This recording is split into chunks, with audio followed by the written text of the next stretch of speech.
The alarm shrieked through Corridor 17 of Outpost Nebula 9 as every bulkhead slammed shut with hydraulic violence. Station Commander Vexler felt his twin hearts hammering against his chitinous chest. The containment breach was real. The Void Reaper was loose. Across the galaxy, 15 species had tried to cage one. 11 stations were destroyed. 3 civilizations lost their best xenobiologists. One world went dark entirely. The creatures were apex predators from a dimension that made nightmares look like pleasant dreams. They phased through matter fed on neural energy and killed with a touch that liquefied organic tissue on contact. Vexillar watched his security feeds with mounting horror. The beast materialized in the observation deck, its form shifting between states of matter like smoke given terrible purpose. 6 meters of writhing shadow and crystalline spines, eyes that burned with colors that had no names. And standing directly in front of it, completely ignoring the lockdown sirens, was the human maintenance worker. The human called himself Jake. He had arrived 3 cycles ago on a supply freighter, signed his contract with barely a glance, and spent most of his time fixing atmospheric processors in sections nobody else wanted to work. Vexillar had found him strange but harmless. Humans were new to the galactic community. Odd creatures with their flat faces and tiny frames. Right now, Jake was reaching toward the Void Reaper. Vexillar activated the intercom, his voice cracking. "Humans, step away from the entity immediately. It will kill you in seconds." Jake did not step away. His hand moved closer to the shifting mass of darkness and death. The Void Reaper's form pulsed, spines extending like knives made from frozen screams. Every sensor in the observation deck registered lethal intent. Jake's hand touched the creature's head. The Void Reaper went still. "Yeah, I know, buddy," Jake said, his voice carrying through the emergency channel with infuriating calm. "The lights are too bright in here, aren't they? And all this noise must be overwhelming for you." The creature's spines retracted slowly, its burning eyes dimmed to something almost gentle. It pressed its massive head against Jake's palm. Jake scratched behind what might have been an ear, or possibly a dimensional fold in space. "There you go. You're not scary. You're just stressed out. New place, lots of strange people poking at you with scanners. I'd be cranky too." Vexler stared at the feed. His security chief stood beside him, mandibles hanging open in shock. The Void Reaper, the most dangerous predator known to galactic science, was making a sound. A deep rumbling vibration that their sensors had never recorded before. "Is that?" the security chief whispered. "Is that thing purring?" Jake continued petting the creature, like it was some kind of domestic animal. "Who's a good interdimensional apex predator? You are. Yes, you are." The Void Reaper's form solidified into something almost peaceful. It curled around Jake like a cat, seeking warmth. "Vexlar, hit the intercom again." "Human Jake, what are you doing?" "Calming him down," Jake replied. "You guys want me to bring him back to containment, or should I take him to the break room? He looks hungry." The station went into emergency lockdown while a human calmly pet the most feared beast alive. .tx. The Galactic Council's emergency transmission arrived 17 minutes later. Vexillar watched 6 species representatives materialize as holograms in the command center. High Chancellor Moros, a towering crystalline being from the Sovereignty, spoke first. "Commander Vexillar, our sensors detected a Void Reaper manifestation at your station. Protocol dictates immediate evacuation and orbital bombardment. Why are you still transmitting?" Vexillar gestured to the live feed. "Because the situation is contained, Chancellor." The holographic representatives leaned forward as one on the screen. Jake sat cross-legged on the observation deck floor. The Void Reaper lay beside him, its massive head resting in the human's lap. Jake was feeding it something from a small container. "Are those?" Ambassador Kithra from the Hive Collective clicked her mandibles in confusion. "Are those nutrition bars from the vending machine?" "Yes," Vexillar confirmed. "The human is feeding it processed grain supplements with synthetic chocolate flavoring." "And the creature is accepting this?" High Chancellor Moros asked. On screen, the Void Reaper made that strange purring sound again. Its form had stabilized completely, no longer shifting between dimensions. It looked almost solid, almost normal, if a 6-meter apex predator could ever be called normal. It appears to enjoy them, Vexler said. Ambassador Threx of the military coalition slammed a tentacle against his desk. This is impossible. Void Reapers cannot be domesticated. They cannot be reasoned with. They exist only to hunt and kill. We have 73 years of documented evidence. Jake looked up at the nearest camera as if he could hear them. Hey, Commander, do you guys have any more of these peanut butter ones? The chocolate's okay, but I think he prefers the nutty flavor. Vexler activated the intercom. Human Jake, you are currently engaged in physical contact with the most dangerous predator in known space. The Galactic Council is observing. Perhaps you could explain your methodology? Jake shrugged. Not much to explain. When I came in to fix the ventilation system, I saw him freaking out in that containment cell. All those force fields and scanner beams and people in hazard suits poking him with instruments. The whole setup screamed sensory overload. He scratched the Void Reaper under what appeared to be its jaw. The creature's eyes flickered with contentment. So I turned off the scanners, dimmed the lights, and talked to him. Turned out he was just scared and angry. Aren't you, big guy? The Void Reaper nuzzled against Jake's chest, somehow managing to look affectionate despite being made partially of nightmare energy. Scared, Ambassador Kithra repeated. The Void Reaper was scared. Sure, Jake said. Think about it from his perspective. You guys yanked him out of his dimension, stuffed him in a box, and started running experiments. How would you react? High Chancellor Moros's crystalline form flickered. Human. Your species has been part of the galactic community for less than 1 standard year. How do you presume to understand a creature we have studied for nearly a century? Because I grew up on a farm, Jake said. Raised dogs, cats, horses, even had a couple of raccoons that wandered in and decided to stay. Animals are animals. Doesn't matter if they're from Earth or some hell dimension. You treat them with respect, meet their needs, and they calm down. He pulled another nutrition bar from his pocket. The Void Reaper's attention locked onto it immediately. Sit, Jake said. The creature sat. Every holographic representative gasped simultaneously. Good boy, Jake praised, tossing the bar. The Void Reaper caught it in jaws that could phase through starship halls, chewing carefully. Ambassador Threx recovered first.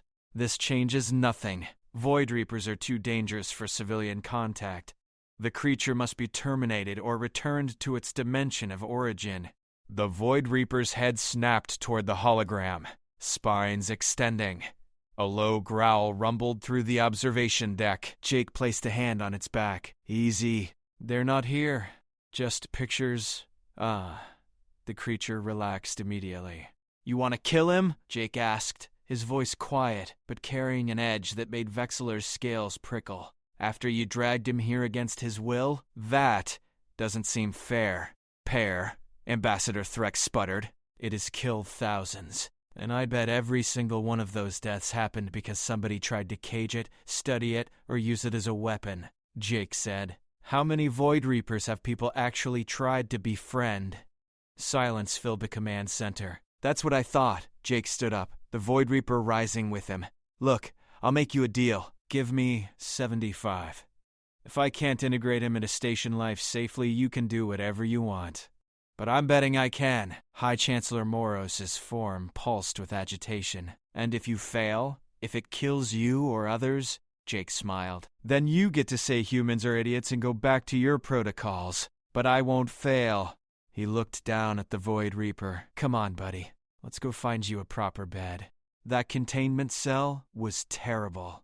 The most feared beast in the galaxy followed Jake toward the door like a loyal dog. The station went into emergency lockdown, while a human calmly pet the most feared beast alive. .tx. Station Security Chief Karn followed Jake and the Void Reaper through the corridors at what he considered a safe distance of 40 meters. His plasma rifle was charged but lowered. Every instinct screamed at him to fire, but orders from Commander Vexler were clear. Observe only. Do not engage unless the human is threatened.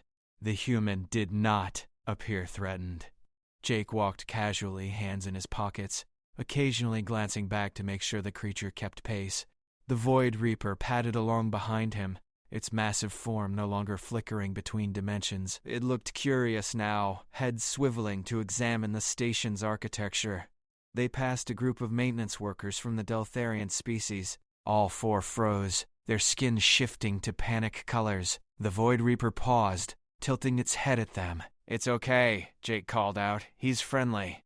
Just give him space and don't make sudden moves." One Deltharian fainted. The other three caught him and retreated around a corner at high speed. "Might take people a while to adjust," Jake muttered. Karn activated his comm. "Commander, the human is taking the creature to Residential Section 4. "His own quarters?" Vexler asked. "Affirmative. Ancestors preserve us." Jake's quarters were standard human accommodation. Small by station standards, but humans seemed to prefer compact spaces. Jake opened the door and stepped inside. The Void Reaper followed, barely squeezing through the doorway. Karn positioned himself where he could see through the open door. His rifle remained ready. Inside, Jake moved to his personal storage locker. "Okay, so here's the thing. That containment cell was all wrong for you. Cold, bright, loud. Let me see what I can do." He pulled out several items. A spare blanket, a pillow, some kind of portable speaker device. He arranged the blanket in the corner, creating a makeshift bed. The Void Reaper watched with interest. "There," Jake said. "Try that." The creature approached cautiously, then settled onto the blanket. It was comically large for the space, parts of its body extending into the walls before Jake waved it back. The Void Reaper adjusted, curling into a slightly more compact form. "Better?" Jake asked. The purring sound returned, deeper this time. Jake activated the speaker. Soft music filled the room. Nothing Karn recognized, but it had a gentle rhythm. Earth music, presumably. Had a dog back home who hated thunderstorms. Jake explained, apparently aware he was being monitored. Learned that white noise and calm music helped. Figured it might work for interdimensional beings, too. He sat on his bunk, pulling out a datapad. "Now we need to establish some ground rules. Number 1, no phasing through walls without permission. This is a space station and hull breaches are bad." The Void Reaper's eyes focused on Jake. "I'm serious," Jake continued. "I know you can move through solid matter, but station regulations exist for a reason. You want to go somewhere, you use doors like everyone else." Karn couldn't believe what he was hearing. The human was lecturing a Void Reaper about following building codes. The creature made a low sound, almost like acknowledgement. "Good. Number 2, no feeding on neural energy. I know that's your natural food source, but we've got plenty of alternatives. I'll requisition proper nutrition, but until then, you're on junk food and whatever the cafeteria serves."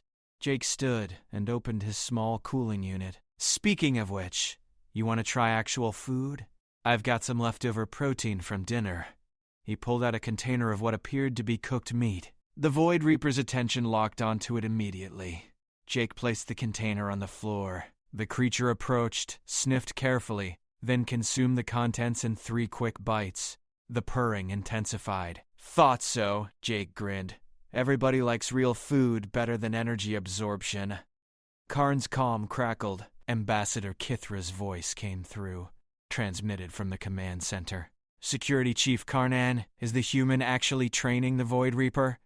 "It appears so, Ambassador." "Impossible." On-screen Jake had produced a small ball from somewhere. He held it up. "Okay, new game. It's called Fetch. I throw this, you bring it back. Ready?" He tossed the ball across the room. The Void Reaper watched it bounce, then looked back at Jake with what might have been confusion. "Go get it," Jake encouraged. The creature didn't move. "Okay, maybe Fetch is too advanced for day 1, Jake admitted. He walked over, picked up the ball, and sat back down. The Void Reaper followed him, settling beside the bunk with its head near Jake's leg. Jake absently scratched behind the creature's spines while reading his data pad. The Void Reaper's eyes dimmed to a soft glow, its breathing slowing to a peaceful rhythm. Hours passed. Karn remained at his post, weapon ready but increasingly uncertain he would need it. The human read various articles about animal behavior and xenobiology. The Void Reaper slept, occasionally shifting position, but never becoming aggressive. Eventually, Jake yawned and set aside his pad. "All right, buddy, I need sleep. You good here?" The Void Reaper made a questioning sound. "Yeah, you can stay. Just keep it down, okay? Some of us need rest." Jake climbed into his bunk. The Void Reaper remained on its makeshift bed, watching the human with those strange burning eyes, until Jake's breathing evened into sleep. Karin reported to command. "The human is asleep. The creature appears to be guarding him." "Guarding?" Vexlar asked. "Its positioning suggests protective behavior. It has positioned itself between the door and the human's sleeping location." In the command center, High Chancellor Moros addressed the assembled council members. "We are witnessing either the greatest breakthrough in xenobiology history or the prelude to a massacre. The human has 24 hours remaining on his requested time frame," Ambassador Threx noted. "Then we decide." But on the security feed, something remarkable was happening. The Void Reaper, the most feared predator in known space, closed its eyes and slept peacefully beside the human who had shown it kindness. The station went into emergency lockdown, while a human calmly pet the most feared beast alive. .txt. Jake woke to alarms blaring and his door chime buzzing frantically. The Void Reaper was already awake, crouched low, spines extended, protective stance.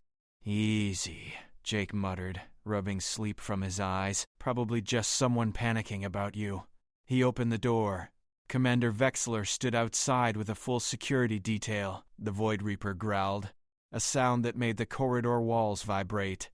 "Stand down," Jake said firmly. The creature hesitated, then retracted its spines. It remained tense. "Human Jake," Vexler's voice was strained. "We have a situation. 3 stations away, a Void Reaper has materialized. It is currently tearing through the mining colony on Outpost Halcyon 6. 17 dead already. Hundreds trapped." Jake felt his stomach drop. "You think my guy here called it somehow?" "Unknown. But the Council demands we secure this creature immediately. They believe your experiment has failed." The Void Reaper pressed against Jake's leg, sensing his tension. "He didn't do anything wrong," Jake protested. "You can't punish him for what another one of his species is doing." "The Council believes all Void Reapers are connected," Vexler said, "that they share some form of hive consciousness." Jake looked down at the creature beside him. Those burning eyes stared back with unmistakable individual awareness. "Do you feel connected to others of your kind?" he asked. The Void Reaper tilted its head, then made a negative rumbling sound. It moved closer to Jake, away from the doorway where the other Void Reaper would theoretically be. "He says no," Jake told Vexler. "You cannot possibly understand its communication." "Sure I can. Body language is universal." Jake grabbed his jacket. "How far is Halcyon 6? 3 hours by fast transport." "Why?" "Because maybe the reason that Void Reaper is killing people is the same reason this one was about to before I calmed him down." Jake headed toward the door. The creature followed immediately. "Nobody's tried talking to it, have they?" Vexler's scales rippled with agitation. "Human, you cannot seriously propose taking this creature to an active massacre site. Because from where I'm standing, you've got 2 choices. Keep doing what hasn't worked for 73 years, or try something new." Ambassador Threx's voice boomed through Vexler's comm. "Absolutely not. The human's credentials are maintenance work, not xenobiological crisis intervention." Jake stopped walking. "You know what? You're right. I fix air processors and patch hull plating, but I also know that every aggressive animal I've ever met was aggressive for a reason. Fear, pain, territory, protecting young. You remove the reason, the aggression stops." "Void Reapers don't have yawn," Ambassador Kythra interjected. "They reproduce through dimensional splitting." "Fine, so scratch that one. Still leaves fear, pain, and territory." Jake looked at the Void Reaper beside him. "This guy was terrified when I found him. What's the situation like at Halcyon 6? What were they doing before the attack?" Silence on the comm. Then Vexler spoke quietly. "They were preparing to transfer a captured Void Reaper to a research facility, attempting to sedate it for transport." "There's your answer," Jake said. The one attacking isn't random. It's trying to free the captive one. Speculation, Ambassador Threx snapped. Easy to test, Jake countered. Let me go. Let me try. Worst case scenario, I die and you were right all along. Best case, I stop the killing and save lives. More silence. Jake could practically hear the council arguing through the comm channel. Finally, High Chancellor Moros spoke. Human Jake, if we permit this, you will take a full security team. You will be monitored at all times. And if the situation deteriorates, both Void Reapers will be eliminated along with you if necessary. Deal, Jake said immediately. You have not negotiated for your own safety, Vexler observed. Jake shrugged. If I can't do this, my safety doesn't matter much anyway. People are dying right now while we debate. 30 minutes later, Jake boarded a military transport with his Void Reaper, Security Chief Karn, and 20 heavily armed soldiers. The creature had to be coaxed into the ship, clearly uncomfortable with the enclosed space and the weapons pointed in its direction. Put those down, Jake ordered the soldiers. You're making him nervous. We are making it nervous? One soldier, a human woman named Claire Rodriguez, asked incredulously. It could phase through the hull and kill us all. But he won't, Jake said. Will you, buddy? The Void Reaper settled near Jake's feet, though its form flickered slightly with stress. During the 3-hour flight, Jake kept talking to the creature, explaining where they were going, what they would try to do. The Void Reaper listened, its eyes never leaving Jake's face. Claire approached cautiously. Can I ask you something? Shoot. Why are you doing this? You've been here 3 months. This isn't your fight. Jake was quiet for a moment, one hand resting on the Void Reaper's back. When I was 8, my dad found a wolf caught in a trap on our property. Thing was half dead, starving, mean as hell. Everyone said to shoot it. My dad said no. He sat with that wolf for 6 hours, talking quiet, offering water, waiting for it to trust him enough to let him spring the trap. Did it work? Wolf lived on our farm for 3 years after that. Never hurt anyone. Protected our livestock from coyotes. Jake met Claire's eyes. Dad taught me that most dangerous things are only dangerous because they're scared or hurt. You fix that. You fix the danger. Void Reapers aren't wolves. No, Jake agreed. But fear is fear. Pain is pain. Doesn't matter what species you are. The transport shuddered as it entered Halcyon 6's space. Through the viewport, Jake could see the mining station. Lights flickered across its hull. Debris floated in the surrounding space, and somewhere inside, a Void Reaper was killing everything it could reach. Karin checked his weapons. We are approaching the docking bay. The attacking creature was last seen in Section 12. All personnel have been evacuated from that area. Jake stood. His Void Reaper rose with him. Time to see if I'm right or if I'm about to become a very stupid statistic. The station went into emergency lockdown while a human calmly pet the most feared beast alive. .txt. The docking bay doors of Halcyon 6 opened to chaos. The air tasted like ozone and fear. Jake stepped off the transport with his Void Reaper close behind. Every soldier in the bay had weapons trained on them. Hold fire, Karn commanded. The human's creature is cooperative. A station officer approached, her scales bleeding from multiple lacerations. The attacking Reaper is currently contained in engineering. We sealed the bulkheads, but it's phasing through them intermittently. 23 dead now. The captive Reaper is in holding cell 9, 3 sections away. Take me to the captive first, Jake said. Negative, the officer replied. Too dangerous. The attacking creature keeps circling back to that area. Exactly my point, Jake said. It's trying to reach the prisoner. Let me see the captive, figure out what's wrong. Maybe the attacker calms down. The officer looked at Karn, who nodded reluctantly. Proceed, but minimal personnel. I will not risk more lives than necessary. Jake's Void Reaper stayed pressed against his side, its form flickering with agitation. It could sense the other creatures. Jake felt it tensing under his hand. I know, he said quietly. Stay with me. We're here to help.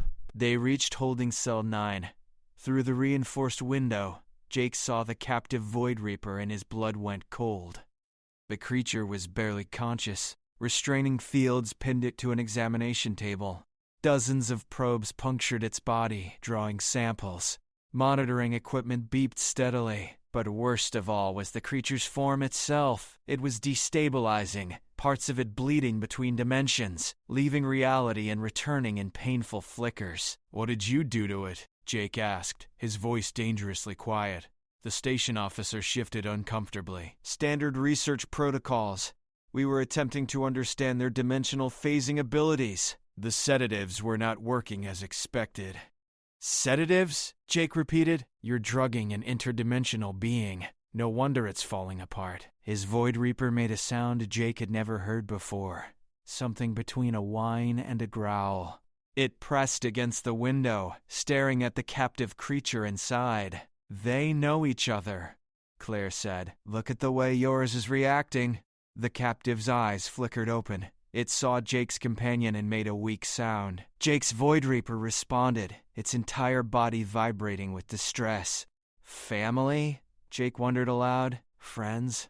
We're shutting this down right now." "You have no authority," the station officer protested. Jake turned to face her. "Then get me someone who does, because in about 30 seconds I'm opening that cell with or without permission." An explosion rocked the station. Alarms shrieked. Karn's comm erupted with panicked voices. "The attacking Reaper just breached engineering," Karn reported. "It's heading this direction. Fast." Jake made his decision. He grabbed the emergency override panel beside the cell door. "Claire, help me with this. Jake, if you release that thing while it's unstable..." "It dies anyway if we don't," Jake interrupted. "And the other one keeps killing until it reaches this cell. We end this now or we don't end it at all." Claire hesitated, then moved to the panel. Her fingers flew across the controls. "This is incredibly stupid." "Yeah, well, stupid seems to be working so far." The cell door opened. Containment fields dropped. The captive Void Reaper collapsed off the examination table. Too weak to stand, probes tore free from its body, leaving wounds that bled light instead of blood. Jake's companion rushed inside immediately. It positioned itself beside the injured creature, making soft sounds. The captive responded weakly. Jake approached slowly. "Hey, I know you're hurt. I know you're scared. But I need you to hold on, okay? Your friend out there is trying to reach you. If we can stabilize you, maybe they'll stop attacking." The captive's eyes focused on Jake. Recognition flickered there. It had heard about him somehow, knew what he had done for the other one. Jake knelt beside both creatures. His Void Reaper was already trying to help, its body pressed against the captive's, somehow lending stability. The captive's form solidified slightly. "That's it," Jake encouraged. "You're okay. No more experiments. No more pain." Footsteps thundered through the corridor. The attacking Void Reaper was close. Karn positioned his soldiers. "It will be here in 30 seconds. We cannot allow it into this room. Stand down," Jake ordered. "Is it joke? That is... If you want everyone to survive," Jake shot back. He stood, placing himself between the soldiers and the two Void Reapers behind him. "When it gets here, nobody shoots. Nobody moves. Let me handle this." "You are insane," Karn said. "Probably. But I'm also right." The attacking Void Reaper materialized at the end of the corridor. It was larger than Jake's companion, its form rippling with rage, spines extended like blades, eyes burned with killing intent. It saw the soldiers and roared, a sound that shattered nearby light panels. It charged. Soldiers raised weapons, fingers tightened on triggers. "Hold," Karn commanded, though his voice shook. The Void Reaper reached the doorway. It was massive, barely fitting through the frame. Its attention locked onto Jake, the human, standing between it and its objective. Jake didn't move, didn't raise his hands, didn't show fear. "Your friend is safe," he said calmly. "I'm not your enemy. Neither are they." He gestured to the soldiers, without looking away from those burning eyes. "We're stopping the experiments. We're ending the pain. You can stop now." The Void Reaper snarled. Its spines extended further, behind Jake. His companion made a sound. The attacking Reaper's attention shifted. It saw Jake's Void Reaper, then saw the injured captive beyond. Jake stepped aside slowly, giving it a clear view. See? Safe. Hurt, but safe. Let me help. Let me fix this. The attacking Reaper moved forward. Soldiers tensed. Karn's hand hovered over his weapon. The creature passed Jake without touching him. It approached the injured captive, making sounds similar to what Jake's companion had made. Communication. Concern. The captive responded weakly. The attacking Reaper settled beside it, adding its own stability to what Jake's companion was already providing. 3 Void Reapers in one room. The most feared predators in known space, gathered together peacefully. Jake exhaled slowly. Claire, get medical supplies, whatever passes for medicine around here. Karn, clear the corridor. Give them space. You realize, Karn said quietly, that you just stopped a massacre by asking politely. Not politely, Jake corrected. Respectfully. There's a difference. The station went into emergency lockdown while a human calmly pet the most feared beast alive. Txt. The medical team arrived within minutes, though they refused to enter the room. Dr. G. Helena Grant, the station's chief xenobiologist, stood in the doorway with a scanner, her hands shaking. I need cellular samples, she said. Tissue scans. Dimensional frequency readings. No, Jake said flatly. No more tests. No more samples. That's what caused this mess. I need data to treat the injured one, Helena protested. Jake looked at the 3 Void Reapers. His companion and the attacking one were pressed against the captive, their combined presence slowly stabilizing its form. The flickering between dimensions had decreased. The creature's breathing was steadier. They're already treating it, Jake observed. Whatever they're doing is working better than your equipment did. Helena stepped closer, keeping her distance but activating her scanner. Fascinating. They're sharing dimensional energy, creating a resonance field that anchors the injured one to this reality. She looked up at Jake. This suggests Void Reapers are fundamentally social creatures. Everything we thought we knew was wrong. Because you kept them in isolation, Jake said. Locked in cells, poked with instruments, treated like specimens instead of people. They are not people. They're sentient beings who feel pain and fear and apparently care about each other, Jake countered. Close enough. The captive Void Reaper made a sound. All 3 creatures turned their attention to Jake. He approached slowly, kneeling beside them. The attacking Reaper watched him carefully but didn't show aggression. Hey, Jake said to the injured one. Feeling better? It made a weak affirmative rumble. Jake's companion nuzzled against his shoulder, then against the captive, then back to Jake. Introducing them, he realized, making sure everyone understood they were allies now.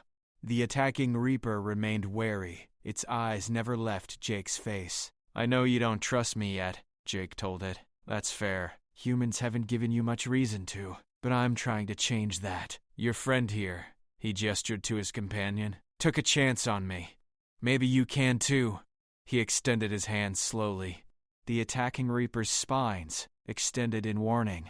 Jake's companion made a sharp sound. The attacking Reaper looked at it, and some wordless communication passed between them. The spines retracted slightly. Jake kept his hand steady. I'm not going to hurt you. I'm not going to trap you. You're free to leave whenever you want. But if you stay, I'll make sure nobody hurts your family again. Family. The word felt right. These creatures were connected, bound by something deeper than species. They protected their own. The attacking Reaper slowly lowered its head toward Jake's hand. Contact was brief, testing. Jake didn't move. The creature pressed closer, accepting the touch. There we go, Jake said softly. Not so scary after all, are we? Behind him, Helena was recording everything. The Galactic Council needs to see this. Human, you have fundamentally altered our understanding of Void Reaper psychology in less than 48 hours. Great. Use that understanding to stop hunting them. The Council will never agree to that, a new voice said. Ambassador Threx materialized as a hologram in the doorway. His tentacles were coiled tight with agitation. Void Reapers are too dangerous to coexist with civilized species. This incident proves it. 23 deaths, millions in property damage. Because you tortured one of them, Jake said, standing to face the hologram. This wasn't random violence. This was a rescue mission. They came for their family member. Sentiment does not change the death toll. No, but understanding prevents the next one, Jake argued. You want to stop Void Reaper attacks? Stop capturing them. Stop experimenting on them. Leave them alone or treat them with basic respect. Unacceptable. The scientific value alone is not worth the lives it costs, Jake interrupted. Scientific curiosity doesn't justify cruelty. My species learned that lesson the hard way centuries ago. Maybe it's time yours did too. Frax's hologram flickered with anger. You presume to lecture the Galactic Council on ethics? Humans have been spacefaring for barely a decade, which means we still remember what it was like to be the newcomers, Jake said. To be misunderstood and underestimated. These creatures deserve the same chance we got. The chance to be seen as more than threats or resources. High Chancellor Moros's hologram appeared beside Threx.Human Jake. Your passionate advocacy is noted. However, the Council requires concrete assurances. Can you guarantee these creatures will not attack civilians? Jake looked at the three Void Reapers. They were watching the conversation with clear intelligence. Can you guarantee your own citizens won't attack each other? Crime exists in every species, but you don't condemn entire populations for individual actions. Void Reapers are different, only because you've never given them a reason to be anything else.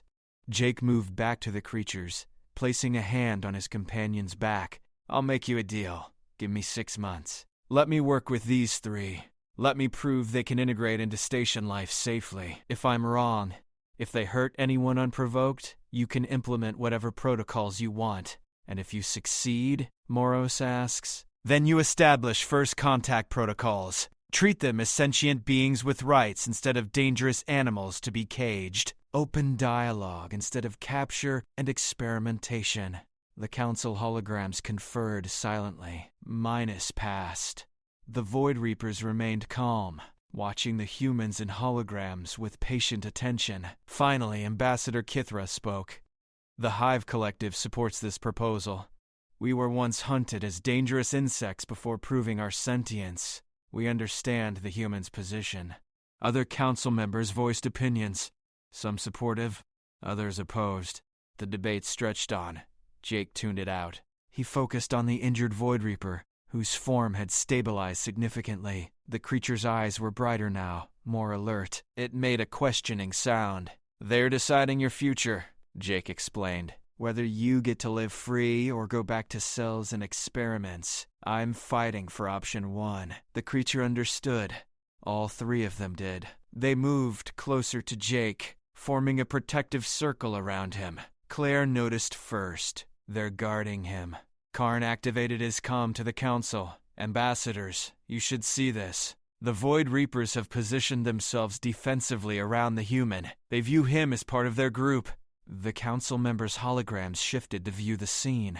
3 apex predators, each capable of tearing through starship hulls, arranged themselves around one unarmed human like he was precious cargo. Hi. Chancellor Moros was silent for a long moment. Then he spoke. 6 months. The human will work with these 3 Void Reapers under constant observation. Any sign of unprovoked aggression results in immediate termination of the program. Agreed, Jake said immediately. You will be held personally responsible for their actions.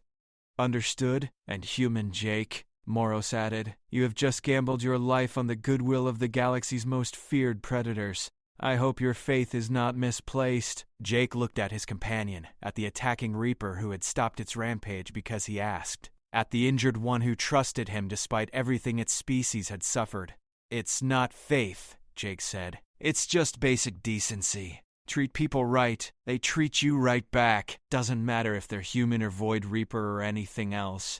The station went into emergency lockdown while a human calmly pet the most feared beast alive. .txt. 6 months later, Jake walked through the central plaza of Outpost Nebula 9 with 3 Void Reapers trailing behind him like loyal companions. Station personnel no longer fled at the sight. Most nodded greetings. Some even waved. The transformation had not been easy. The first month was fear management. Jake spent countless hours introducing the Void Reapers to different species, teaching station residents that these creatures could be reasoned with. He established feeding schedules, sleep routines, and behavioral boundaries.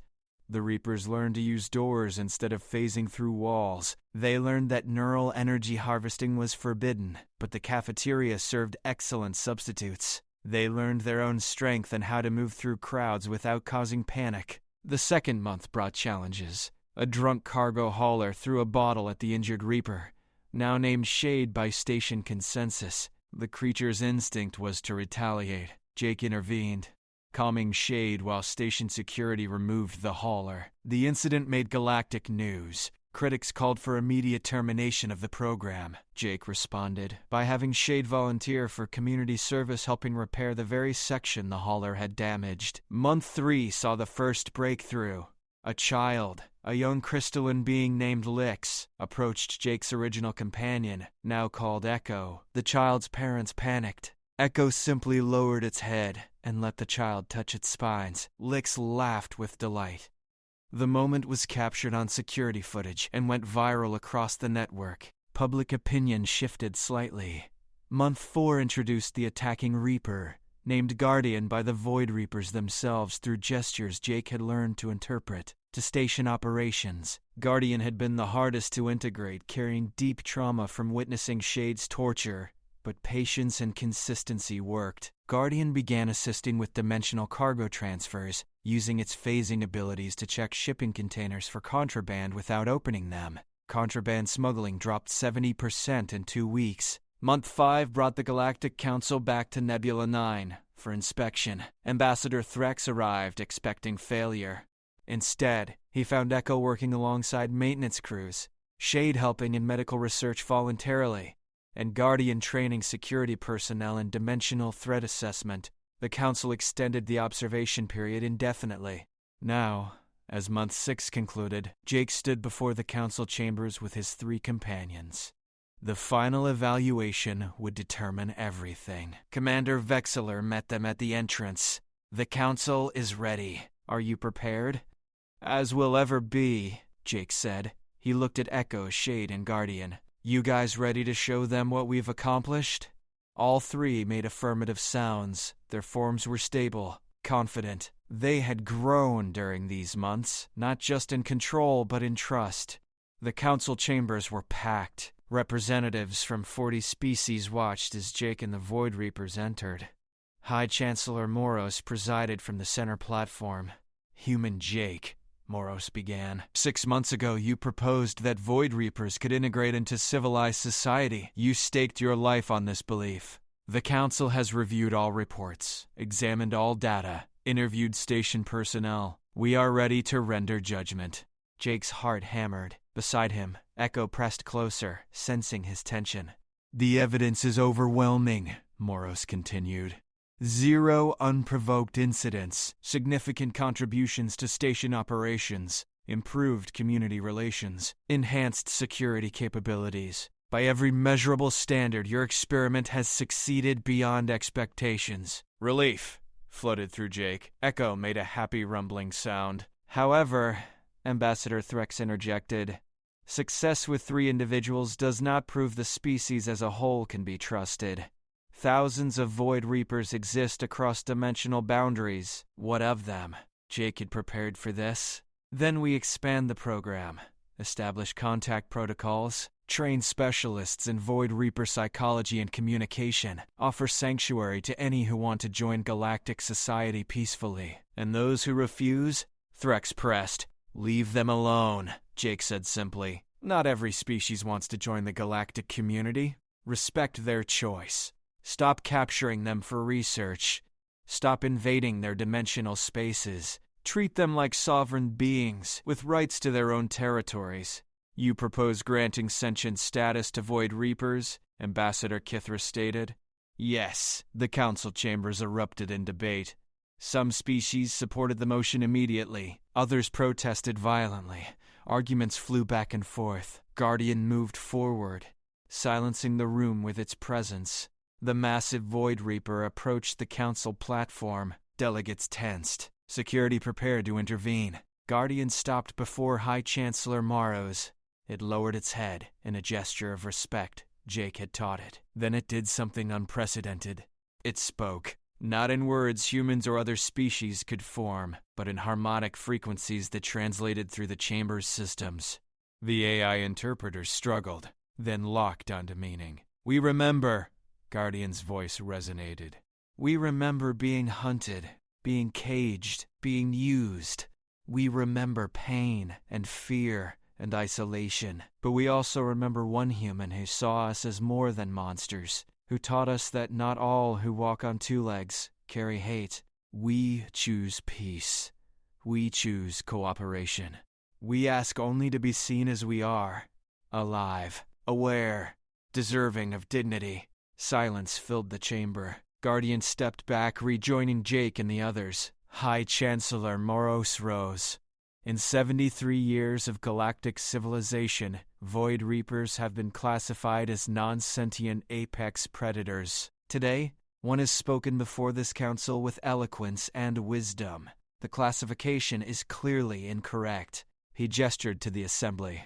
"All species present, vote now. Do we grant sentient status to Void Reapers and establish formal first contact protocols?" Votes registered across the network. Species icons lit green or red on the chamber displays.